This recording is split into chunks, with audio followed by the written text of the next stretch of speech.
She pointed a gun at my 7-year-old right here on my front porch, my daughter clutching a crayon like it could save her, and all of this over unpaid HOA fines. The world shrinks to 10 feet of grass, flowers, and cold metal. I had one choice: protect her at all costs, and turn the law against the woman who thought rules were more important than life. I never thought the sound of summer sprinklers could mix with the click of a gun's safety switch. But here we are, my front porch, my 7-year-old frozen beside me, and the HOA president, the self-appointed queen of Hollow Woods, pointing a silver revolver at us. Her name? Marla Henley. Every neighborhood has one. The woman who knows every bylaw, every trash schedule, every violation. But this was different. The world shrinks to the space between the gun barrel and my daughter's pink crayon. The smell of cut grass, azaleas, and cold gun oil, the sirens bouncing down the street. It feels like breathing inside a nightmare. Put it down, Marla. A cop's voice booms through a megaphone, distorted but commanding. Red and blue lights flicker across the perfect lawns of Hollow Woods. 2 cruisers, doors open, officers crouched behind them. My neighbors, those same people who once waved from driveways, are now faces in windows, phones raised, recording. Behind me, Tara's voice on the phone trembles but steady. She's on with 911, and my daughter Gina clings to my leg, that pink crayon still clutched like a wand, as if she can wish this all away. Let's pause here. Freeze this moment in your mind. Because to understand how we got to this porch, we have to rewind to a letter tucked under my windshield wiper. It started small. A $50 fine for violating community aesthetic standards. My crime? Parking my perfectly fine Honda in my own driveway overnight. I remember laughing. I thought it was a joke. Tara didn't laugh. She just raised an eyebrow and said, "Curfew for cars. That's creative." And Gina, coloring at the kitchen table, looked up and asked, "Is your car ugly, Daddy?" I told her, "No, sweetheart, just misunderstood." But the letters kept coming. 100 here, 200 there, basketball hoop unapproved, trash can visible from street. Funny thing was, everyone else had the same violations, but only our mailbox was filling with fines. At first, I tried being civil.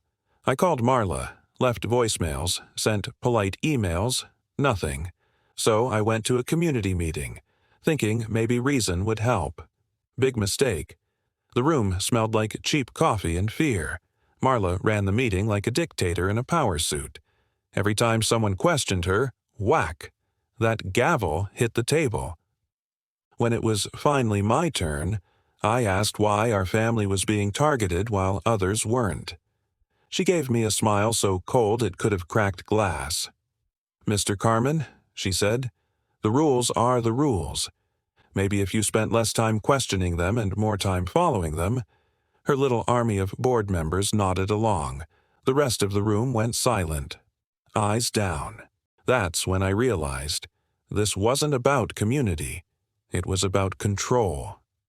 That night, Tara sat at the kitchen table, laptop open, fingers flying. She'd worked as a paralegal once. If there was a loophole or a hidden clause, she could find it. "This isn't random," she said, scrolling through HOA documents. "These bylaws are vague on purpose. Words like harmonious and aesthetic, they mean whatever she wants them to mean." We spent hours combing through files. Liens had tripled since Marla took over. Fines had skyrocketed, and yet the neighborhood pool was green, the playground rotting. Where was the money going? Then came the letter that changed everything. Notice of intent to place a lien on your property. Over $2,000 in supposed fines. A lien on the house where our daughter slept. I remember the exact moment Tara looked up at me. Her calm finally cracked. "She picked the wrong family," she said quietly. "We fight back." That's how the war began. We turned our spare room into an evidence bunker. Whiteboards, coffee, sticky notes, a crime map of suburbia. Tara became a general, commanding with spreadsheets and screenshots. I became her field agent. Every evening, I walked the neighborhood with a notepad and camera phone. The Petersons' pirate ship playset, the Millers' basketball hoop, Nate's pink flamingos that mocked us from 2 lawns over. Same violations. No fines. Selective enforcement. We were building a case, but evidence of bias wasn't enough. We needed proof of corruption. Late one night, Tara shook me awake. "George, look at this." On her screen was a bland line in the HOA's annual budget, community consulting services, $48,000 a year, paid to HW Management Solutions, LLC. The pool was still green, the clubhouse roof still leaked, but this mysterious company was making a small fortune. The name was so generic it was suspicious. HW Management? Hollowoods Management? Tara frowned. Too obvious. Look at the address. It's a P.O. box. A week later, she found the owner listed on state filings. Walter Pike. No website, no phone number, nothing. But there was a physical address, and that's where I came in. The house was crumbling, windows fogged, lawn knee-high. I parked half a block away, pretending to check my phone. After an hour, a rusted pickup pulled in.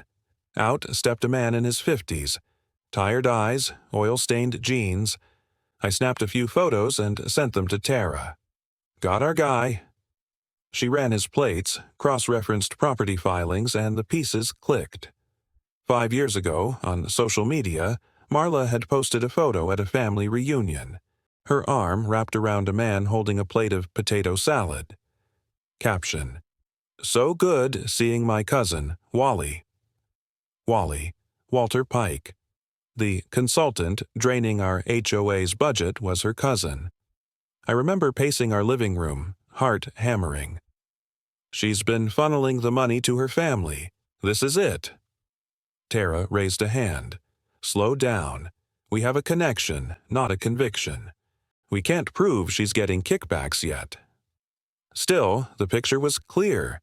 Power, greed, family corruption wrapped in a smile and a gavel. We printed everything: photos, emails, budgets, plastered them across the wall. Our quiet little house had become a war room of justice. But justice has a price.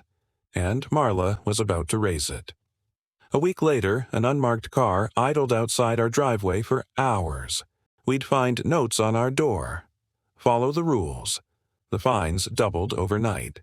It was psychological warfare, and she was winning. Until she went too far. The day of the porch standoff started normal. Gina was drawing unicorns on the porch. Tara was on a work call. Then I heard shouting outside. Marla stood at the edge of our lawn, face red, papers in hand. "You think you can ruin me," she screamed. "You think you're smarter than me?" Before I could even answer, she reached into her purse and pulled out the revolver. The world froze. I remember every detail. The sunlight flashing off the metal, the smell of gun oil mixing with garden soil, the way Gina's crayon rolled across the porch boards, tapping softly like a countdown clock. I moved, shielding her with my body, voice low. "Marla, stop! No one has to get hurt." But her eyes were wild. "You humiliated me," she shouted. "You made me a joke." And for the first time, I realized this wasn't about rules. It was about a woman who'd built her identity on control, and we'd taken it away. Police lights flooded the cul-de-sac. Someone had called it in. Maybe Tara, maybe a neighbor. Officers yelled commands. Marla froze, torn between defiance and surrender. Her hand shook. The gun wavered. Then, finally, she dropped it. The sound of metal hitting wood was the loudest relief I've ever heard. They took her away in handcuffs. The neighborhood whispered. Cameras clicked. I wrapped Gina in my arms, feeling her heartbeat slow against mine. She asked, "Is the bad lady gone?" And I told her, "Yeah, baby, she's gone." Weeks later, investigators confirmed what Tara had uncovered. Funds missing. payments to shell companies. Marla had been writing checks to her cousin's fake firm for years. We handed over every document, every photo, every recording. It wasn't vengeance, it was closure. The HOA board resigned. A new committee took over with real transparency this time. And our basketball hoop? Still standing. Some nights, I sit on that same porch. The crayon marks are still faintly visible where Gina dropped it that day. I keep one thought close. Power doesn't corrupt people. It reveals who they really are. If you've ever dealt with someone who thinks rules are rules, remember, rules mean nothing without justice. And justice starts when someone finally says, "Enough."